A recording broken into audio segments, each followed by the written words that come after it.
Hello, good people out there in TV land. It's your boy Jay-Z live at the Four Seasons in Newport, California.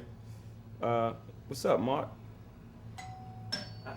No, that's good. We got to keep that in there. Come in. Jay-Z contacted me about getting in touch with Quentin Tarantino, who he wanted to direct the video for 99 Problems.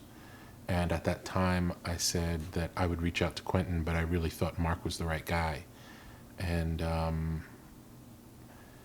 he was open to that, and I got him some of Mark's work, and when he was here, he saw the Johnny Cash video and really loved it. So Rick put me on the phone with Jay-Z, and I said, what are you thinking? And he said, I just want to shoot something about where I grew up. I want to shoot the hood. I want to shoot the ghetto like a photographer would shoot it. I want to shoot it brilliant, like how a photographer would take a wall with graffiti on it. I want to shoot like art. I don't want to shoot just a bunch of guys in the neighborhood. I want to shoot it as art. And then Mark, he went from there.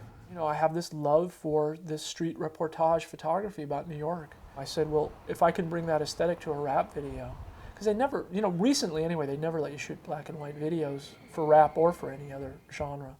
But because it's Jay-Z and he pretty much controls his own destiny, he said, well, we're doing it in black and white. I think that was Mark's idea to do it in black and white. He just really just took it to the next level. Like, he just took that small thing that I told him and he ran with it. We took it further than I even pictured it in my mind. Oh, this is the building I grew up in right there, 534. You see that? Look, you got to see that was the first Rockefeller stickers. See that still up there? That's my old apartment right there, 5C. I mean, I told people that my whole career, like, I'm from the bottom. It's not a rap lyric or, something toughen up the old image. This is real, man. That's my house right there on the 5th floor. Like, I'm from the bottom. Genuinely, as much as I wanted to do a rap video, which I hadn't done, the biggest motivating force was that I wanted to put Rick in this video. I swear to God, that's like, if I said, Rick, if you're not in the video, I'm not doing it. Half joking. And I got this image of him in my head of this kind of rabbinical pimp, And I just, before I thought of anything, I saw this image of Rick walking in slow motion in Brooklyn in a cowboy hat and a fur coat, and I just said, I can't wait to shoot that. When I agreed to do it, I thought it would mean, 20 minutes driving, down the block and showing up for 20 minutes and making a quick appearance, and instead it was 6 days in New York. In February, last place I wanted to be. It really screwed things up for me, but I made an agreement, so I was there. Secretly, I think he had a really good time, but he wouldn't admit that. And I got that image out of my head onto film in a very satisfying way. And once again, this was one of those tracks where you couldn't screw it up. That track is so much energy. I mean, that track is just pounding at you. So that's how it started. If you having girl problems, I feel bad for you, son. I got 99 problems, but a bitch ain't one. He stated pretty clearly, I want to make something special here. And I said, well, I want to make a great rap video. And I've never really made a rap video, and I think I can. And so there was a sensibility here from Rick, myself, and Jay that let's not just make just another rap video. Let's try to really do something strong. I remember it being a never-ending shoot. It took about 5 days. And I think I walked the marathon. I had to walk back and forth and back and forth. It was a lot of movement. Yo, more walking? We're walking again, aren't we, for a long time, right? He was shooting constantly. I was watching and I was like, what in the? Because I never felt like I was making a rap video. I felt like I was making a rock video that had rapping in it. So I think that just gave it a different kind of strategy where I just said, yes, it's a rap track, but let's give it a rock energy.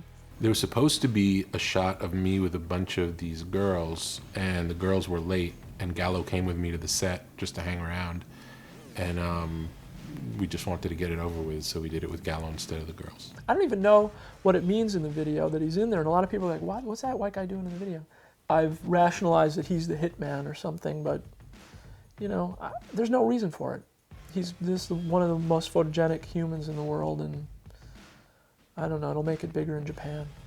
I remember the first day when I met Mark, when we was doing the shot scene. He had some clothing that he wanted me to wear. And I was like, the clothing looks like clothes that you want to use, because he had to buy the same thing over and over again so we could do it a couple takes. And so I went and I got this Prada jacket, and he was looking at it like, I don't know. could you wail your arms like this, like you getting shot? And it's 8 in the morning, mind you, so I'm like, wail my arms. So I don't want to be the difficult artist, so I start wailing my arms like for the shot. He was like, could you do it again? He's like, no, there's no life in that jacket. I presented that idea of Jay getting shot and killed in the video with a lot of trepidation, because I knew it was strong, and I knew that in another circumstance that might be considered abstract, but in the world of rap, it can be literal. And he said, no way, I don't want to get shot in my video.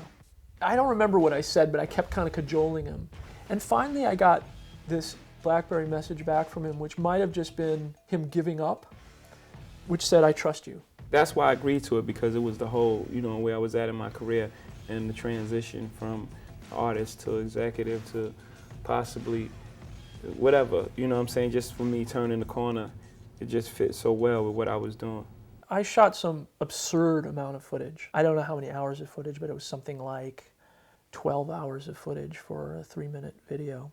And my regular collaborator, Robert Duffy, was not available. And I went, wow, this is maybe some of the best footage I've ever shot, and my main collaborator can't cut it. This is really upsetting. And I went to several of my other choices, other editors that are really brilliant that I normally work with. He went through a lot of editors. Did he tell you that? This guy was going crazy. At one point, I was like, I want to make history, but I want to make history sometime this millennia. Like, he was on his 3rd editor by this time. I was getting scared. I was like, just give me anything. I don't even want a great video no more. Jay, you don't mean that. So much time had passed that Robert Duffy became available again. I brought the footage to Robert. I said, we are now out of money. I can't pay you because I paid 3 editors and it didn't work. You have to cut this, please, I am begging you, and you have to do it for free. He said, okay. He started cutting the video, and it started coming to life, and he was really enjoying himself. And I started getting excited, and it started to be really good.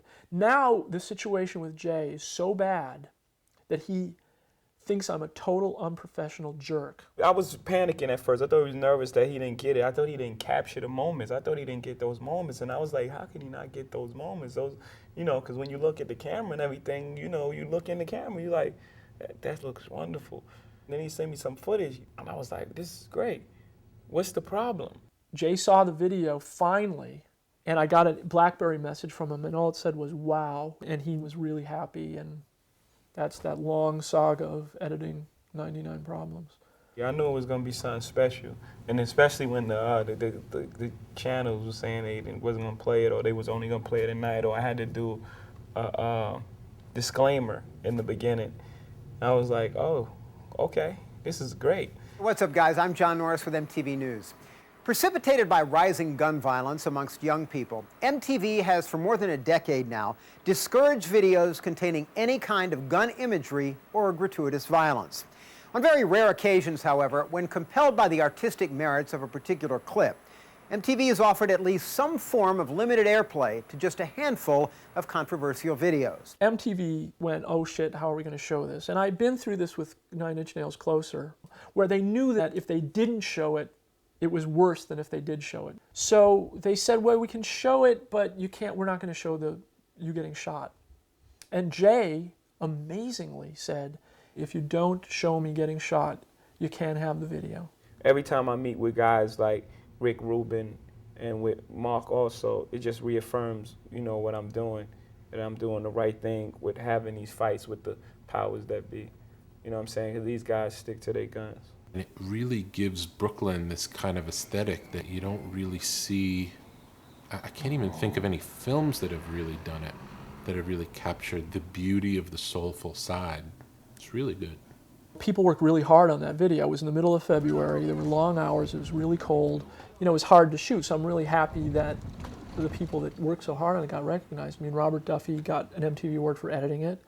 Joaquin Baca Asay got an MTV award for shooting it. And Jay got awards for being Jay. Well, I'm still getting awards for that. I got an award the other day. It's just amazing to me. Yeah. So it's good to stick to your guns. Well, I've never been nominated for that many awards, especially for videos. I'm not known for my video. I felt like, you know, I was trying to push the envelope, and that was my punishment, but this is my reward. I want to thank Mark Romanek for the vision. I want to thank Rick Rubin for wearing the fur in the video and the hot track. What up, B? Well, I'm known more for having pretty girls in the video than having great cinematic videos, you know what I'm saying?